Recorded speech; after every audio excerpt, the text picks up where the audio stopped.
Okay, Assalamualaikum warahmatullahi wabarakatuh. Seperti yang saya janjikan sebelum ni, saya nak kupas tentang buku ni kan. Dan juga buku Jadi Hayatak. Tapi insyaAllah Jadi Hayatak kita akan buat dalam sesi yang lain. Tapi untuk buku ni, saya akan kupas satu-satu. Sebab bila baca buku ni, saya rasa every single chapter yang ada dalam buku ni, dia merupakan satu perkara yang penting untuk kita fahami. Especially bila benda ni dia adalah satu topik yang kita boleh considerkan sebagai topik yang tabu ataupun topik yang tak common di kalangan orang Islam, terutamanya parents Muslim kan. So saya rasa buku ni sebenarnya dicadangkan oleh Dr. Halina Siraj yang merupakan seorang yang pakar dalam bidang sakit puan kan. So beliau mencadangkan bahawa perkara ni perlu dalam zaman sekarang ni lah perlu didedahkan kepada anak-anak, which is saya setuju. Sebab kita bukanlah nak bercerita tentang act of sexual intercourse ke apa ke, walaupun dia ada juga dalam buku ni, tapi dia lebih kepada panduan ataupun kita boleh panggil sort of foundation sebelum anak-anak tu melangkah ke fasa yang seterusnya ketika nak masuk alam perkahwinan. Sebelum tu dengan puberty, isu puberty, dengan isu banyak perkara lagi yang akan bermain di fikiran anak-anak. Macam mana kita nak educate ke anak-anak, sebab perkara yang paling penting adalah apa sahaja ilmu ataupun yang anak-anak ni akan dapat daripada luar, betternya dia datang dahulu daripada kita. So we are the first resources yang diorang boleh tahu info tu dan diorang boleh hadam info tu. Dan ibu bapa lah juga, kalau ibu bapa tu mempunyai informasi ataupun ilmu yang terkait dengan benda ni, dia tak akan menjadikan kita kalut sangat lah kan bila anak berhadapan dengan isu-isu ataupun bertanyakan kita soalan-soalan yang terkait dengan perkara berkenaan sexual education ni. So antara perkara yang saya paling suka, kalau korang tengok lah buku ni kan, dia ada introduction dia. Introduction dia non-klasik sikit. Sebenarnya introduction kita akan dengar macam penulis tu macam mengucapkan terima kasih ke sebagainya kan.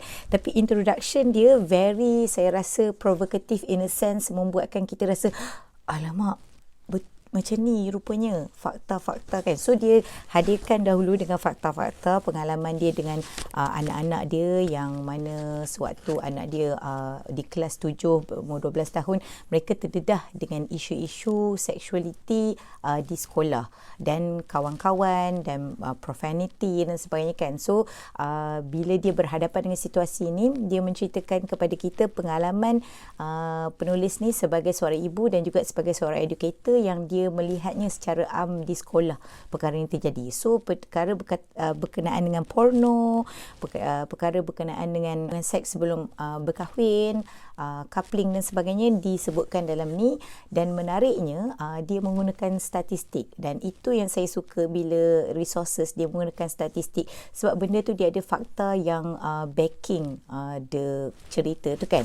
Okay, so antara benda highlight dalam introduction ni, sebabnya part 1, so saya start dulu dengan introduction. So antara perkara yang dia highlightkan kenapa ibu bapa tidak menceritakan ataupun tidak educatekan anak-anak tentang sexual education ni, terutamanya di kalangan ibu bapa Muslim, adalah kerana ada persepsi di kalangan orang Muslim yang bahawa kalau kita educatekan anak-anak berkenaan dengan sexual education, nanti anak-anak akan buatlah perkara tu.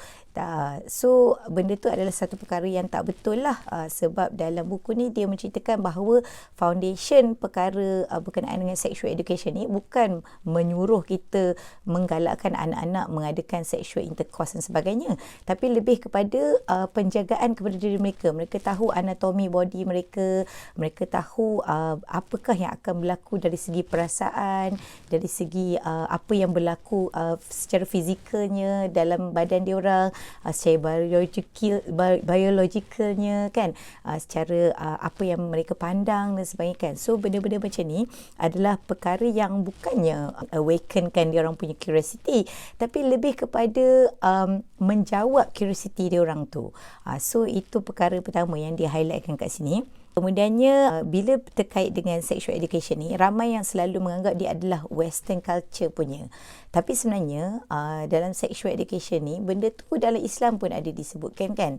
Maksudnya bagaimana sepatutnya kita bermuamalah dan sebagainya. Tapi bila kita tidak orang kata apa, cerakinkan dia dalam bahasa sekarang ni, kita rasa dia bukanlah salah satu value daripada Islam. Kita ni, saya referkan kepada ibu bapa Muslim. So sebenarnya dia tak akan mengurangkan pun religious values kalau anak-anak tu tahu berkenaan dengan sexual education. Malahan dia akan lebih membantu anak-anak tu. Dalam Islam ada sebut taqrabuz zina kan, menjauhi zina. So kalau anak-anak ni tak ada info berkenaan dengan sexual education, curiosity mereka akan bertambah dan kadang-kadang religious values tu pun akan berkurang disebabkan mereka hendak mencuba-cuba. So dalam statistik yang diberikan oleh Firuza Osman ni, dia ada ceritakan bahawa disebabkan curiosity yang berlebihan, anak-anak ni akan ada tendensi untuk try benda tu. Sedangkan kalau kita dah bagi tahu mereka apakah sebabnya, kenapa Allah melarang, kenapa zina tu tak boleh dan sebagainya, benda tu akan lebih, kita kata, action dengan informasi lah. Kemudiannya kebanyakan ibu bapa ataupun parents Muslim ni juga merasakan bahawa tak tahu macam mana nak cakap, tak tahu macam mana nak cerita, malu sangat. Benda ni dianggap sort of macam tabu dan benda tu dia jadi sort of macam benda secret. So macam mana benda yang secret ni kadang-kadang bila kita tak bring it into conversation, dia akan jadi satu benda yang akan menjurus kepada pelbagai masalah ketika anak-anak tu dah mula berhadapan dengan fasa-fasa yang mencabar lah, macam fasa puberti kan, ataupun ketika mereka nak berkahwin pun nanti ada yang kadang-kadang tak tahu cara ataupun terlampau kasar dan sebagainya, adab-adab kan. So benda-benda macam ni sebenarnya sepatutnya diberitahu ataupun educatekan daripada awal, especially bila anak-anak tu sedang masuk dalam fasa puberti. Banyak perasaan mereka, banyak emosi bergolak-galik kan, badan anatomi badan berubah, terutamanya kalau untuk perempuan, lelaki pun kan. So benda-benda macam ni perlu di-highlightkan supaya mereka tak merasakan benda ni satu benda yang memalukan. Kenapa ibu bapa nak rahsiakan? Sebab mesti benda ni memalukan. So kalau kita bring it on the table sesuai dengan umur dan level mereka, benda ni akan jadi lebih kepada information dan mereka tu sudah terbiasa dengan information tu. Dan bila cakap tentang information, dalam buku ni ada bagi tahu lah level-level umur macam mana yang kita patut biasakan anak-anak dengan info-info yang sepatutnya, adab-adab yang sepatutnya. Kemudiannya ibu bapa juga ada sentiasa ada idea macam, awal sangatlah nak cerita dekat anak-anak tentang sexual education ni. Sexual education ni, again saya kata, it's not about sexual intercourse. Dia berkenaan dengan anatomi badan, dia berkenaan dengan anak-anak tu cara mereka bermuamalah kan. Itu juga termasuk dalam ruangan sexual education juga. Maksudnya cara mereka perlu berhadapan dengan lelaki dan perempuan kan, dan pelbagai lagi lah kan. So benda tu saya akan kupas dalam part-part yang seterusnya berkenaan dengan buku ni.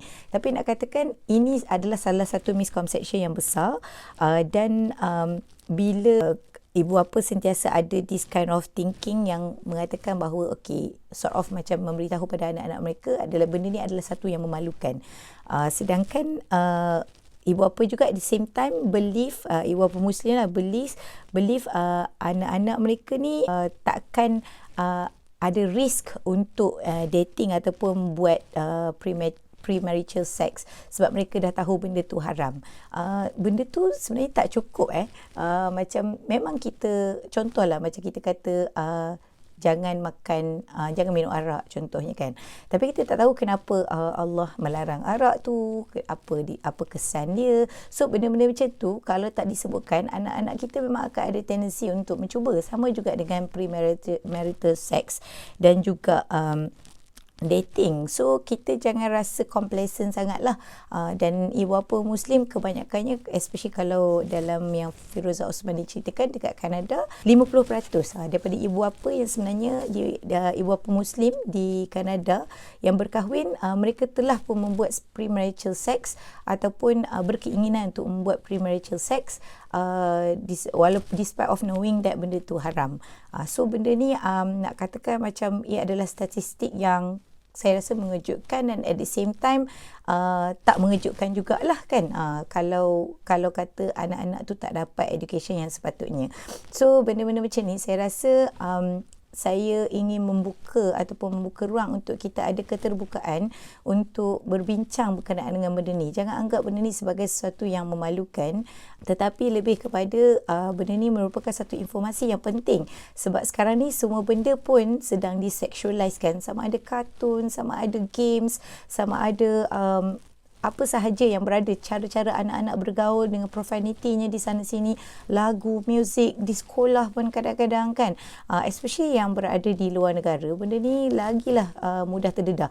Dan di Malaysia juga ataupun di negara-negara Islam bukanlah juga satu ruang yang komplesen kan, benda tu sudah merebak. So macam mana kita nak membantras adalah dengan kita be proactively educatekan anak-anak kita tentang perkara ni. So saya harap dia menjadi satu informasi yang terbaik untuk semua, dan insyaAllah saya akan kupas lagi berkenaan dengan isu-isu terkait dengan sexual education, macam mana nak menceritakan kepada anak-anak Muslim kita, insyaAllah.